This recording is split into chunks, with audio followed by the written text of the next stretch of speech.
आज मैं एक्सप्लेन करूंगी मूवी जिसका नाम है मिसिंग 2023। तो कहानी शुरू एक वीडियो को दिखाते हुए होती है जिसमें हम एक फैमिली देखते हैं। उसमें एक छोटी बच्ची जिसका नाम जून और उसके मॉम डैड थे। तभी जून के डैड के नाक से खून आता है और हम देख पाते हैं ये वीडियो जून देख रही थी जो कि अब बड़ी हो गई है। उसके डैड की भी मौत हो जाती है। जून अब अपनी मॉम और उनके फ्रेंड के साथ रहा करती थी। आगे दिखाया जाता है जून अपने दोस्तों से बैठी इंटरनेट पर बात कर रही थी। तभी उसकी मॉम की कॉल आती है जो उसे बता रही थी कि वो अपने दोस्त केविन के साथ ट्रिप पर कोलंबिया जा रही हैं और तुम अपना ख्याल रखना। वो अपनी एक दोस्त को जो कि वकील थी उसे अपनी बेटी जून का ख्याल रखने का कहकर जाती हैं और साथ ही उसे कुछ पैसे भी देकर गई थी ताकि उनके पीछे जून आराम से अपना खर्चा कर सके। जून अपनी मॉम के जाते ही थोड़ी ही देर बाद अपने दोस्तों को घर में पार्टी पर बुला लेती है और सारे पैसे खर्च कर देती है। जून लगातार एक हफ्ते तक पार्टी करती है। उसके घर उसकी मॉम की वकील दोस्त भी आती है जो उसका ख्याल रख रही थी, जिसको उसकी मॉम अपनी बेटी का ख्याल रखने का कहकर गई थी। इसी तरह एक हफ्ता गुजर गया था। जून अपनी मॉम और उनके दोस्त जिसका नाम केविन था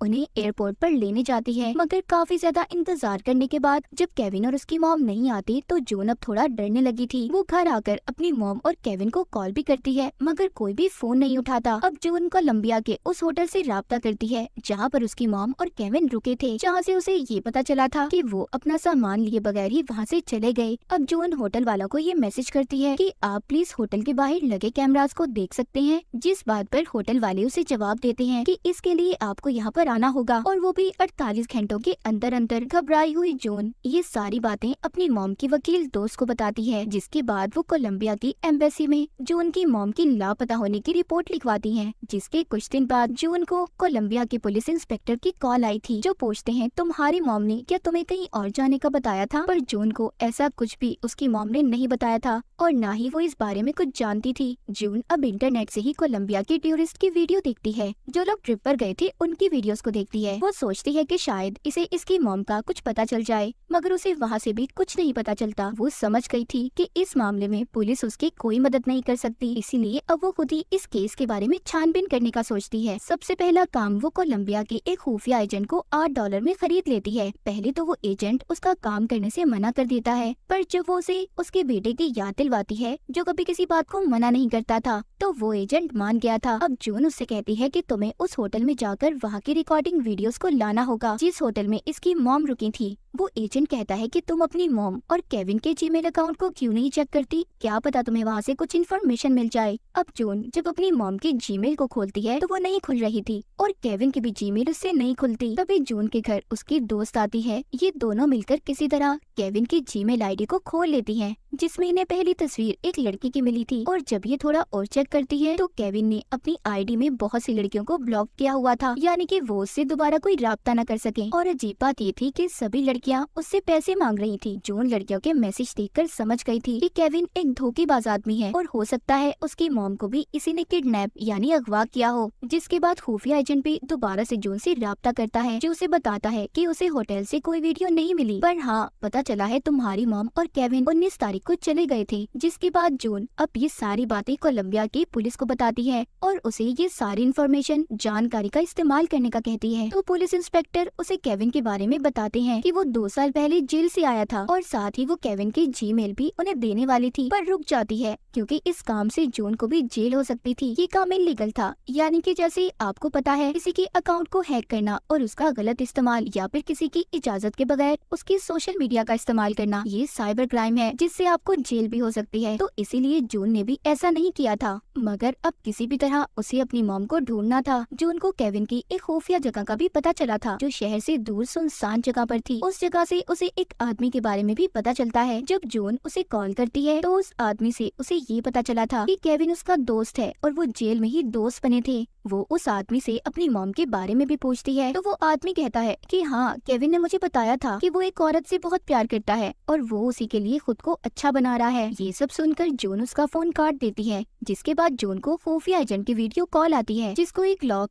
ताला मिला था। वो कहता है पता नहीं केविन ने इस ताले को क्यों खरीदा था। जून को कुछ समझ नहीं आती। जिसके बाद वो कोलंबिया की एक जगह के बारे में सर्च करती है जहाँ पर उसे एक ऐसी ही जगह के बारे में पता चला था। उधर सब प्यार करने वाले तालों को बांध कर आते थे। उन्हें वहाँ पर एक ताला भी मिला था जिसके ऊपर केविन और उसकी मॉम का नाम लिखा हुआ था। अब जून दोबारा से ट्रिप की वीडियो को देखती है जिसमें उसे एक वीडियो में केविन नजर आया था जो उसकी मॉम को प्रपोज कर रहा था, पर उस वीडियो में उसकी मॉम का चेहरा साफ नहीं था। वीडियो में दोनों बहुत खुश थे, पर जब वो रोड से गुजर रहे थे तो एक गाड़ी से कुछ गुंडे निकलते हैं जो उसकी मॉम और केविन को उठाकर गाड़ी में बिठाकर ले जाते हैं। ये सब देखकर जून बहुत डर गई थी। तभी उसके खुफिया एजेंट की भी कॉल आती है। वो अब इन सब के बारे में उसे बताती है। जून बहुत रो रही थी। वो कहती है मैं अपने डैड को पहले ही खो चुकी हूँ, पर अब मैं अपनी मॉम को नहीं खोना चाहती। वो एजेंट कहता है मैंने भी एक एक्सीडेंट में अपनी बीवी को खो दिया था जिसका मुझे आज तक अफसोस है, और तुम्हें मैं अपनी बेटी मानता हूँ। तुम फिक्र नहीं करो, तुम्हारी मॉम को कुछ नहीं होगा, हम उन्हें ढूंढ लेंगे। अब जून वीडियोस को दोबारा देखती है। जब वो गौर करती है तो केविन ने अपनी आईडी पर जिन तस्वीरों को पोस्ट किया था उन सब में उसकी मॉम का चेहरा साफ नहीं था। गौर से देखने पर पता चलता है कि केविन तो उसकी मॉम के साथ ट्रिप पर गया ही नहीं था, यानी कि तस्वीरों में दिखने वाली औरत उसकी मॉम नहीं थी। वो तो उसके साथ गया था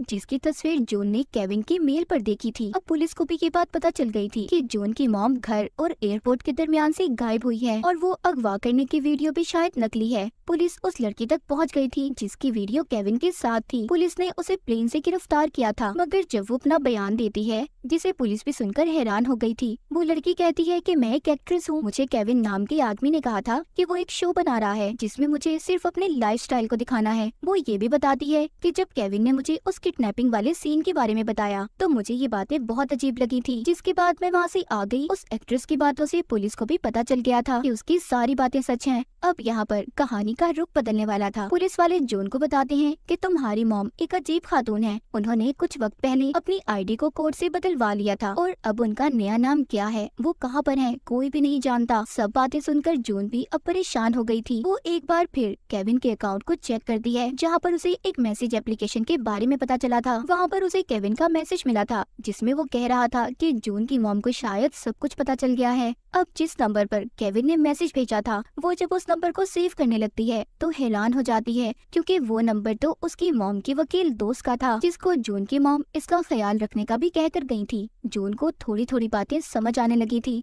वो अपनी दोस्त की दी हुई घड़ी पहनकर मॉम की वकील दोस्त के घर जाती है। वहाँ जाकर उसे अपनी मॉम की दोस्त की लाश मिली थी, मतलब उसका किसी ने खून कर दिया था। कोई चाहता ही नहीं था कि जून अपनी मॉम तक पहुँच पाए। उसकी मॉम का केस एक बार फिर फंस चुका था। पुलिस इंस्पेक्टर जून से कहते हैं कि तुम्हारे पहुंचने से कुछ देर पहले ही तुम्हारी मॉम की दोस्त को किसी ने मार दिया। छानबीन करने पर उन्हें पता चलता है कि जून की मॉम की दोस्त केविन के साथ नहीं मिली हुई थी, बल्कि केविन उल्टा उन्हें ब्लैकमेल कर रहा था। पुलिस इंस्पेक्टर उससे कहते हैं कि जून अब तुम्हारी जान को भी खतरा हो सकता है। तुम नहीं जानती तुम्हारी मॉम की दोस्त को किसने मारा, केविन ने या फिर किसी और ने। फिलहाल हमारे पास कोई सबूत नहीं है, तुम्हें अपना ख्याल रखना होगा। इसके बाद हमें दिखाया जाता है कि किसी ने जून के लैपटॉप को हैक कर लिया है, यानी कि अपने कंट्रोल में, और वो इंसान जो भी था वो शुरू से ही उसके लैपटॉप से जून पर नजर रख रहा था, जिसका मतलब केविन अकेला नहीं था, उसका साथ कोई और भी दे रहा था या फिर कोई उससे ये सारे काम करवा रहा था। अब किसी न किसी तरह बहुत ज्यादा कोशिश के बाद जून ने अपनी मॉम के जीमेल को खोल लिया था, जिसमें उसे पहला मैसेज ये मिलता है, ग्रेस मैंने तुम्हें ढूंढ ही लिया। ग्रेस यानी कि जून की मॉम का नाम था। शायद ये उसी इंसान का मैसेज था जिसके लिए या फिर जिसके साथ केविन मिलकर काम कर रहा था। जून को केविन के बारे में ये भी पता चलता है कि कुछ वक्त पहले उसने उस आदमी के घर में कैमरास को भी लगवाया था जिसके लिए वो काम कर रहा था। जून अब उन कैमरा को हैक कर लेती है, जिससे उसे पता चलता है कि ये तो उसी का घर था जिसमें वो बचपन में रहा करती थी, वही घर जो हमने कहानी के शुरू में वीडियो में देखा था।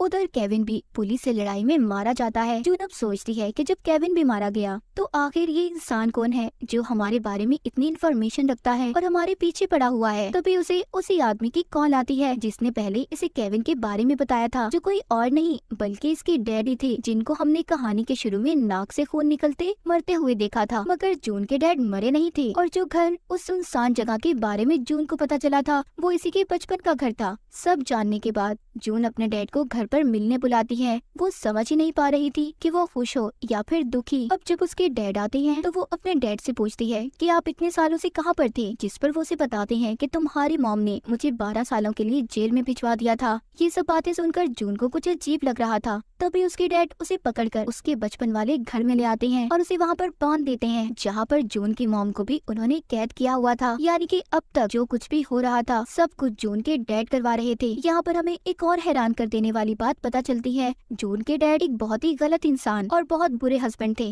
वो जून की मॉम को मारते और उनसे गलत काम करने का कहते थे। इन सब चीजों से तंग आकर जून की मॉम ने उसके डैड के खिलाफ पुलिस में रिपोर्ट दर्ज करवा दी, जिस वजह से उसे 12 साल की सजा हुई। जून की मॉम ने अपनी दोस्त की मदद से, जो एक वकील थी, उनसे अपनी आईडी, नाम और जून के डैड की मौत के नकली कागजात को भी बनवा लिया था, ताकि उसका हस्बैंड उसे कभी न ढूंढ पाए और वो एक अच्छी जिंदगी गुजार सके। पर उसके हस्बैंड ने उसे ढूंढ लिया। केविन उसे जेल में मिला था। वो दोनों अच्छे दोस्त बन गए। मतलब सारा प्लान जून के डैड का था। अब वो जून की मॉम से अपना बदला लेना चाहते थे, इसीलिए वो उसकी मॉम से कहते हैं कि मैं तुम्हें अब मार दूंगा। इससे पहले उन्हें किसी की लाश को दफनाने जाना था। जब जून के डैड वहाँ से चले गए थे तो इसी बीच वो अपने हाथों की रस्सी को वहाँ पर पड़े कांच के टुकड़े से काट लेती है और अपनी मॉम को भी छुड़वा लेती है। जून ने अभी भी अपने हाथ में अपनी दोस्त की दी हुई स्मार्ट वॉच घड़ी पहनी हुई थी। वो उसकी मदद से अपने एजेंट को कॉल करती है और अपनी लोकेशन को ट्रेस करने का कहती है। इतनी ही देर में उसके डैड वहाँ पर आ गए थे, जो उसकी मॉम पर गोली चला देते हैं, जिससे वो जख्मी हो गई थी। यहाँ पर वो ये भी देखते हैं कि जून ने अपने हाथों की रस्सियों को खोल लिया है, इसीलिए वो उसे दोबारा बांध देते हैं। तभी जून की मॉम वहाँ पर पड़े कांच के टुकड़े को उठाकर जून के डैड के गले में मार देती है, जिससे अब उनकी मौत हो गई थी। पर जून की मॉम की हालत बहुत खराब थी। तभी उसकी नजर वहाँ पर लगी हुई स्क्रीन पर पड़ती है, जो उसकी लैपटॉप की स्क्रीन से कनेक्ट जुड़ी हुई थी और लैपटॉप के पास जून का मोबाइल पड़ा था। अब वो स्क्रीन की मदद से अपने फोन को वॉइस मैसेज के जरिए चलाती है और उसको हेल्पलाइन पर कॉल करने का कहती है, जिसके बाद पुलिस ने भी वहाँ पर पहुंचकर उसे और उसकी मॉम को बचा लिया था। जून ने सब्र और समझदारी और इंटरनेट, सोशल मीडिया की दुनिया का सही से इस्तेमाल करके खुद और अपनी मॉम को बचा लिया था। अब हमें कुछ वक्त बाद का सीन दिखाया जाता है। जून की मॉम, जो कि अब बिल्कुल ठीक हो गई थी, उसकी अब अपनी मॉम से अच्छी बनने लगी थी। जून समझ जाती है कि उसकी मॉम ने उसके लिए क्या कुछ किया और इसी के साथ ही कहानी यहीं पर खत्म हो जाती है।